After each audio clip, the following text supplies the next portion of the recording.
کہ 5 साल ये फौज को गाली देते हैं, फिर आके बूट पॉलिश करते हैं, पालेंगे, उनके कीचड़ उछालेंगे, एक एक सिपाही को गाली देंगे, फिर जब रिजीम चेंज होती है आके बूट पॉलिश करने में लग जाते हैं। इनमें कोई हया, कोई शर्म, किसी इस तरह के नाम की चीज इनके करीब से भी नहीं गुजरी। इस पे तुम लोग, तुम्हें शर्म नहीं आई वहां इनका दरवाजा खटखटाने के लिए कि जनाब हम आ गए दोबारा बूट पॉलिश करने के लिए? तुम्हें पता है, तुम भूल गए हो कि जब LOC पे मेरा जवान शहीद हो रहा होता था तो मस्जिद देओल के साथ मरी में मीटिंग्स कर रहे होते थे, जिन्होंने खुद कुछ धमाके करवाए बलूचिस्तान में यार, जिन्होंने पंजाबियों के, पठानों के, बरावियों के, हजारों के गले कटवाए वहां पर, तुम लोग उनके साथ मीटिंग कर रहे होते थे।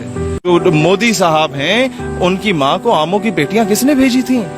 मियां साहब ने भेजी थी। भूल गए कि जनाब मोदी की माँ को जो है वो साड़ी किसने भेजी थी?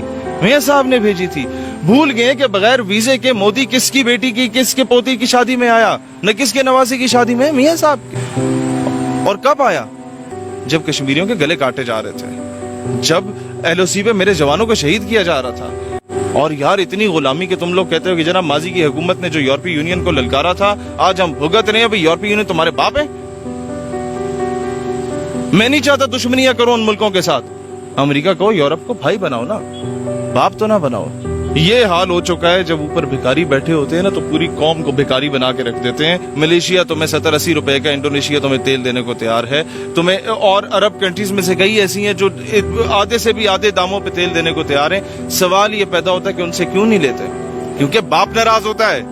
जब आपके बिजनेस उस बाप की गोद में चल रहे हों, जब आपके बच्चों की जायदादें और उनकी रहायश वहां पर हो, तो फिर आपकी फॉरेन पॉलिसी इफेक्ट होती है। आप उनके बारे में नहीं बोल सकते। उन सबके अकाउंट चेक करो, इनके बच्चों के अकाउंट चेक करो कि 2-2 लाख, 2.5 लाख के MNA MPA की तनख्वाह होती है, तो यार वो खरबों के एहसास कहां से आगे? बाप का माल था। सड़कें तुम लोगों की आज भी बलूचिस्तान में जमीन पे नजर नहीं आती, लेकिन कागजात में होती हैं। वो अरबों खरबों रुपए कहां पर जाते हैं? तजर्बा इनके पास है, इसमें कोई शक नहीं है। मुल्क लूटने का तजर्बा है, मुल्क का दाम लगाने का तजर्बा है, और ये कैसे गुलामी कर लेते हैं मेरी समझ से बालातर। यार चाइना जैसा दोस्त जिस पे हमारा भरम हुआ करता था, उस चाइना ने पूरे 15-20 ममालिक की 3 कॉन्फ्रेंसेस बुलाई, उसमें हमें नहीं पूछा। ये फॉरेन पॉलिसी है तुम लोगों की। रूस ने जवाब देना शुरू कर दिया अभी तो हमें। अफगानिस्तान जिसको आजादी हमारी वजह से दोबारा मिली, वो हम लोगों पे जान छिड़कते हैं। जिन लोगों की वहां हुकूमत है, $90 पर टन कोल देता है वो। शहबाज शरीफ ने कहा हम अफगानिस्तान से खरीदेंगे, उसने रेट बढ़ा के कह दिया $200 पर टन देंगे। क्यों कर रहे हैं अफगानी हमारे साथ ऐसा? क्योंकि वो तुम लोगों से नफरत करते हैं कि तुम लोग उनकी गोद में बैठे हुए हो, जिनके खिलाफ हम 20 साल लड़ते रहे हैं। एक बंदा किराए के मकान में रहता है, वो किराया दे मकान का, बच्चों की फीसें पे करे, अपने वो होने हाल बच्चे को उसके लिए दूध पूरे करे, पैम्पर पूरे करे, या खुदकुशी करके मर जाए। क्या करे बेचारा? बड़े सफेद पोश लोग हमने देखे सड़कों पे आ गए, भीख मांगने पे मजबूर हो गए। 5 साल इस्लाम खतरे में होता है। 5 साल तुम लोग कहते हो एजेंट मुल्क पे काबिज हो गए। 5 साल तुम लोग कहते हो अमेरिका की गुलामी करने वाले मुल्क के ऊपर काबिज हो गए। बताओ तो सही, अब तो तुम लोगों की हुकूमत आ गई है, फिर क्यों बोलते हो कि एब्सोल्युटली नॉट कहने की क्या जरूरत थी? अब तो तुम लोगों की हुकूमत आ गई है। अब क्यों सूदी निजाम के खिलाफ जब शरीयत कोर्ट फैसला दे देती है, फिर स्टेट बैंक जाके सुप्रीम कोर्ट में रिट दायर कर देते हैं? अब क्यों खुदा और उसके रसूल से ऐलान जंग करने पे तुली हुई है ये हुकूमत? जाहिर है जो सूद करता है वो तो डायरेक्टली ऐलान जंग करते हैं, कुरान ने कहा है। तो फिर अब इस्लाम खतरे में नहीं है। अब इस्लाम के ठेकेदार जो बनने बैठे हैं वो कहां पर हैं? क्या आपको नजर आए हैं कहीं? ये महंगाई मुकाओ मार्च निकाली थी नून लीग ने भी, एक उस शख्स ने भी निकाली थी जिसका पता ही नहीं चलता कि वो है कौन। एक शख्स जिसकी लॉटरी लग गई थी और उसे विरसे में, तोहफे में पार्टी की चेयरमैनी मिल गई थी। एक शख्स जो कहता था कि बारिश आता है तो पानी आता है, और ज्यादा बारिश आता है तो ज्यादा पानी आता है। ऐसा शख्स आज कहाँ नजर आता? कहीं पर नजर आ रहा है महंगाई मुकाओ मार्च पे? कहीं नजर आ रहा है जो कहे कि जी बड़ा लोगों के साथ जुल्म हो गया है? जिसको तब महंगाई नजर आती थी, आज से 6 महीने पहले महंगाई नजर आ रही थी, लेकिन थरबारकर में बिलखते बच्चे उसे आज भी नजर नहीं आ रहे। जिसे पहले महंगाई नजर आ रही थी, लेकिन सिंध में खुदकुशी करते हुए अवाम उसको आज भी नजर नहीं आ रही।